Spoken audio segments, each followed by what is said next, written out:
저를 보고 자칭 보수라고 하는 사람, 아스팔트 보수라고 하는 사람, 이념적으로 강경하는 사람들 중에 비판하는 사람이 많습니다.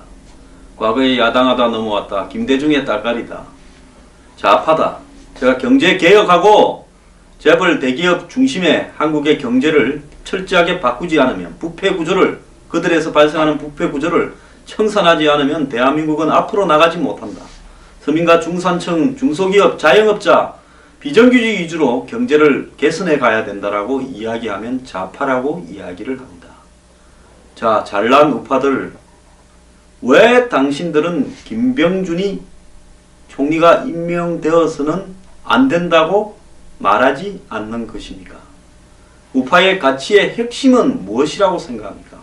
저는 대한민국의 우파의 핵심 가치는 이 사회의 부패를 없애고 국민 대다수가 공정한 사회에 살면서 이 사회의 체제를 지켜야 된다라는 자부심으로 넘쳐가지고, 한마디로 북한과 맞서서 대한민국 안보를 튼튼하게 하면서 우리 내부의 갈등과 양극화와 불공정함을 없애는 그런 사회를 만들고 부패를 청산시키고 특정한 세력들이 나라를 좌지우지하는 부분들을 없애고 정치가 국민을 두려워하게 만드는 그런 시스템이 올바른 보수라고 생각합니다. 자, 김병준 어제 갑자기 기자회견을 그저께부터 미루더니만 어제 오후에 했습니다. 그저께는 총리 지명되고 입에 만면의 웃음을 띠더니 어제는 눈물까지 걸성이면서 기자들 앞에 사드와 역사 교과서를 비웃었습니다. 제가 여기서요, 이 방송을 듣는 분 중에 사드를 배치를 반대하는 분도 계실 거고 역사 교과서를 국가 주도로 한다라는 부분에 반대하는 분들도 계실 거라고 봅니다. 제가 말하고자 하는 요지는 사드와 역사 교과서에 대한 논쟁을 하고자 하는 게 아니라 적어도 보수 진영에서 그렇게 사드 배치하자고 집회를 하고 역사 교과서를 국가 중심으로 고쳐서 정권마다 바뀌면서 좌파적 사고관을 배척해야 된다고 이야기한 사람들은 김병준을 반대하는 것이 이념적 가치의 근본이고 원칙이다라는 것을 말씀드리고자 하는 겁니다. 자, 김병준은 어제 뭐라고 했습니까? 교과서의 국정화라는 것이 과연 합당하고 지속될 수 있는지 의문을 갖고 있다며 국정교과서뿐만 아니라 사드 배치도 대통령과 생각이 다를 수 있다라고 말했습니다. 대통령의 의지에 따라서 정부가 이미 결정한 사안도 얼마든지 뒤집어 원점에서 재검토할 수 있다라는 의미입니다. 자, 그러나 주한미군의 사드 성주 배치 문제는 외교 안보 사안이자 사회적 현안에 속해 앞으로 박 대통령과 김 후보자 간의 입장이 충돌할 경우도 있다라고 언론은 이야기하고 있습니다. 자, 김병준이 사드 배치에 반대 입장을 밝힐 경우 박 대통령은 그를 책임 총리로 전국을 주도하게 할 것입니까? 김병준은 어제뿐만 아니라 역사교과서 국정화 고시를 정부가 강행하던 지난해 10월 한 신문 칼럼에서 여러 색깔의 다양한 교과서들이 공정하게 경쟁하게 되고 정부와 여야 또한 현실이라는 교과서를 잘 쓰기 위해 서로 경쟁하게 되는 길이 무엇인지 고민하라고 이야기를 하면서 사실상 반대를 강하게 언급을 해왔습니다. 자, 정권이요, 평소에는 이념과 안보를 강조합니다. 박근혜 정권 들어서 4년 가까이 이념과 안보를 강조했습니다. 박 대통령을 지지하는 많은 사람 중에 세밀히 박근혜 대통령의 친중이나 이런 부분들을 지켜보지 못한 다수는 박근혜 대통령이 다른 거는 몰라도 통진당도 해산하고 안보 문제 한 개, 이념 문제 한 개는 잘했다고 유일한 업적이라고도 이야기를 했습니다.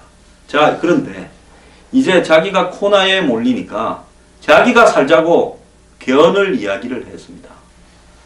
정부가 나서서 개헌안을 던지고 국회도 고민해 달라고 10월 24일 이야기를 했습니다.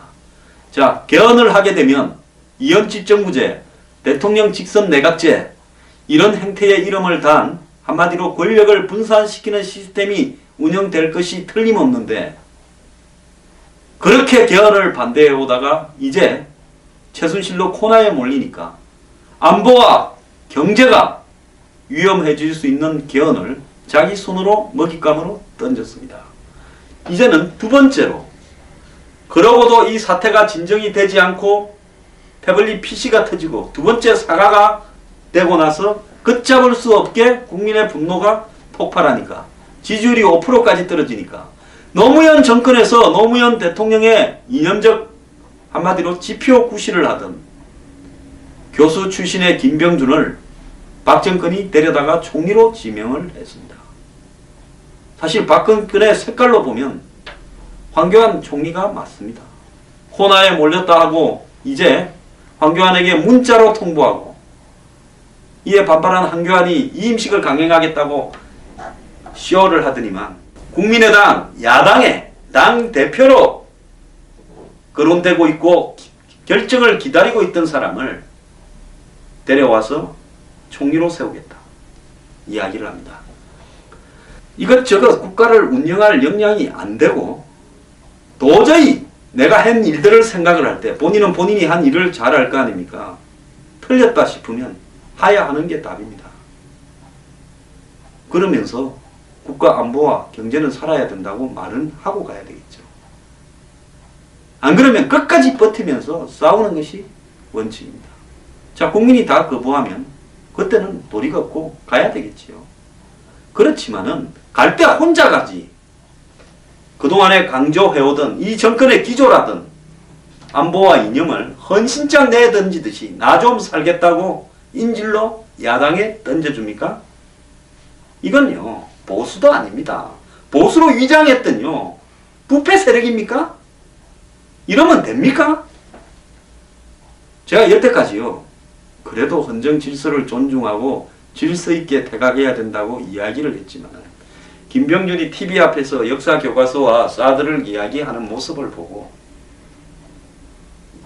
박 대통령이 이거는 아니다라고 생각을 했습니다. 그걸 반대하는 사람, 논리적으로 반대하는 사람 저는 존중합니다. 하지만은 적어도 박 대통령은 자기 살자고 이런 짓을 해서는 안 된다라는 거고요. 이제 박 정권은 그나마 가지고 있던 이념적인 토대조차도 다 무너져 버렸습니다. 그냥 20, 30%의 자기를 지지하는 지지 세력을 확보하고자 안보와 이념에 몰두하는 척 했었던 것 뿐입니다. 진정하게 이념을 가지고 사는 사람은 설사 부패나 의혹이 자신을 헛는다 하더라도 이념을 살리고 자신이 죽는 길을 택하는 것이 원칙이라고 보는데요. 내 살자고 이념까지 내던지고 있습니다. 이제 김병준 나가리 되면 뭘 또 더 던져줄 겁니까? 본인이 진보주의자라고 할 겁니까? 정말 진짜 화가 납니다. 안보가요, 그렇게 간단한 문제입니까? 적어도 박 대통령이 총리를 임명하는 사람한테는 설사 총리를 갖다가 내어준다 하더라도 총리 후보로 거론되는 사람 중에 안보하고 이념에 있어서는 나는 적어도 공감을 한다, 경제는 철저하게 개혁을 한다 하는 사람한테 해줘야 될 거 아닙니까? 적어도 김종인은 이런 문제에 있어서만큼은 자기 색깔이라도 있지 않습니까? 그런 사람은 아예 안 하겠다고 합니다. 자, 안보와 이념이 다르면서 이제는 자기가 무슨 훈장을 달고 온 듯이 만면의 웃음을 머금고 또 혹시 인준이 안 될까봐 비굴하게 울음으로 야권의 동정을 구하는 노무현 정권의 한마디로 싱크탱크를 했던 사람한테 사드와 역사 교과서를 내어주면서 그걸 이용해서 위기에서 탈출해 보겠다고 그러면서 국방하고 외교만이라도 전념하면서 총리가 내각을 주도하게 하겠다고 정부 관계자라는 사람이 대통령 사과에 없던 말까지 곧이어 보태어서 이야기를 합니까? 1번에요. 제가 사무라이 정신을 존경하는 것은 책임 있는 위치에 있었거나 중요한 역할을 했던 사람들이 자신을 행동을 마무리 지을 때 해야 하는 책임에 있어서만큼은 확실하게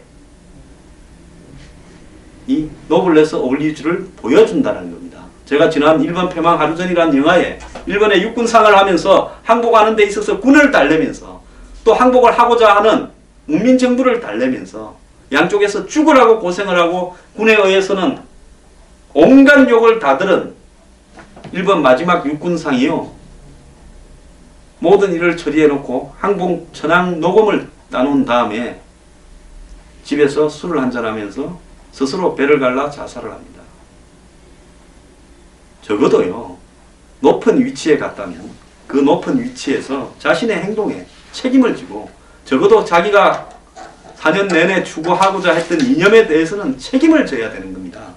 자, 가장 힘들었던 시절 운운하고 사사로운 인연 운운하고 외롭다라는 이야기 운운하고 이러면서 밤에 잠 못 잔다 이야기하면서 국민의 감성을 건드리려고 동정을 구하십니까? 그러면서 김병준 불러다가 야권의 포화를 막으면서 적당히 위기를 넘긴 다음에 또다시 살아나려고 하십니까? 죽을 때는요, 제대로 죽을 줄 알아야 그 다음에 건강한 보수의 씨가 자랄 수 있습니다. 본인 혼자 살아보겠다고 살 수도 없습니다. 한마디로 보수의 가치라는 것은 헌신짝 던지듯이 내 던져도 그만인 것처럼 그렇게 생각을 합니까? 이러니 이 대한민국의 보수라는 것이 어떻게 가치로서 존재할 수 있겠습니까? 보수 이꼴 부패 세력으로 지탄받고 있는 부분, 보수 이꼴 기회주의적인 기득권으로 지탄받고 있는 부분이 싸다고 생각하지 않습니까? 저는 건강한 개혁적 보수가 자리 잡아야 된다는 입장을 가졌던 사람으로서 오늘날의 이 사태가 참담하고 정말 부끄럽기 짝이 없습니다. 그리고 김병준 교수, 제가 정말 묻고 싶습니다. 당신 그간에 원만하고 합리적인 사람으로 꼽혔습니다. 좌파라도 합리적이다. 그리고 우파와 공유할 수 있는 부분도 있다. 그렇게 해서 노무현 정권 때는 노무현 정권의 종부세 등 여러가지 가치들을 관철시키기 위해서 핵심에 있다가 정권이 망한 뒤에는 상당히 오른쪽으로 왔습니다. 그러면서 여기저기서 러브콜도 받았습니다. 그러다가 이번에 총리까지 부름을 받았습니다. 근데 당신이 이 정권에서 총리를 하는 것이 맞다고 생각하십니까? 자, 망해가는 정권의 총리를 맡아서 혹 잘하면 대통령 권한대행도 할 수 있다고 생각을 하십니까? 그래서 그저께 그렇게 만면에 웃음을 머금고 있었던 겁니까? 저는요, 건강한 보수주의자로서 저는 그렇게 생각합니다. 남들이 또 제가 이 말하면 뭘 할지 모르겠는데요. 김병준 교수는 국회에서 표결이 통과되어서는 안 된다고 생각을 합니다. 자, 자신의 이념이 없이 이 정권에 와서 야당으로 하여금 구미에 드는 부분을 다 던져주겠다라고 하는 그런 생각을 가진 사람이라면 이 정권에 와서는 안 됩니다. 적어도 이 박근혜 정권이 만들어질 때 수많은 사람들은 이런 꼴을 볼 거라고 박근혜 정권을 지지한 것도 아니고 박근혜 한 사람 살리자고 정권이 소중한 가치들을 내던지는 것을 용납할 사람들도 아닙니다. 길거리에서 오늘도 열심히 정권 살리자고 하시는 분께 제가 한마디 합니다. 그렇게 하기 전에요, 사드하고 국정교과서 문제 때 당신들 다 길거리 나갔는데 왜 김병준 나가야 된다는 이야기를 안 하고 그러십니까? 당신들이 제대로 된 보수입니까? 저는 김병준, 당신도 이제 끝났습니다. 죽었다 깨어나도 아마 야당의 반대로 총리 인준 표결이 안 될 겁니다. 저는 건강한 보수의 입장에서 김병준 인준 반대에 나서겠습니다. 당신 같은 사람이 설 자리가 아닙니다.